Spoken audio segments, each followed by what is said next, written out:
കൈതച്ചക്ക നമുക്ക് എല്ലാവർക്കും ഇഷ്ടമാണല്ലേ, ഈ പൈനാപ്പിൾ എന്ന് പറഞ്ഞത്. അത് ചുമക്ക് ഒറ്റമൂലിയാണ്. അത് കഴിച്ചാൽ അപ്പം തന്നെ ചുമ നിൽക്കും. പിന്നെ കറി വെക്കാം. നമുക്ക് വീട്ടിൽ തന്നെ കടയിൽ നിന്ന് വാങ്ങിക്കുന്നതിൻ്റെ ആ തല കുഴിച്ചിട്ടാലും മതി. തല കുഴിച്ചിട്ടാൽ കുറച്ച് നാളെടുക്കും അതിൻ്റെ നമുക്ക് പൈനാപ്പിൾ കിട്ടാനായിട്ട്. അല്ലാതെ അതിൽ നിന്ന് മുളകൾ വരും.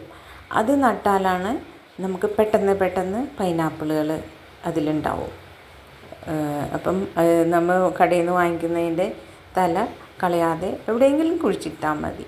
അത് അവിടെ നിന്ന് തന്നെ വളർന്നോളും. നമ്മൾ ഡെയിലി വെള്ളം ഒഴിക്കണമെന്നൊന്നുമില്ല കേട്ടോ. അപ്പോൾ എല്ലാവരും വാങ്ങിക്കുന്ന പൈനാപ്പിളിൻ്റെ തലയൊക്കെ കളയാതെ എല്ലാവരും കുഴിച്ചിടുക. ചുമയൊക്കെ ഉള്ളപ്പോൾ വളരെ നല്ലതാണ്. ബോഡി ക്ലീൻ ചെയ്യാനും ദഹനത്തിന് ഒത്തിരി ഗുണങ്ങളുള്ളതാണ് പൈനാപ്പിൾ. അപ്പോൾ എല്ലാവരും മറക്കാതെ എൻ്റെ ചാനൽ സബ്സ്ക്രൈബ് ചെയ്യുക, ഷെയർ ചെയ്യുക, ലൈക്ക് ചെയ്യുക. Okay, thank you.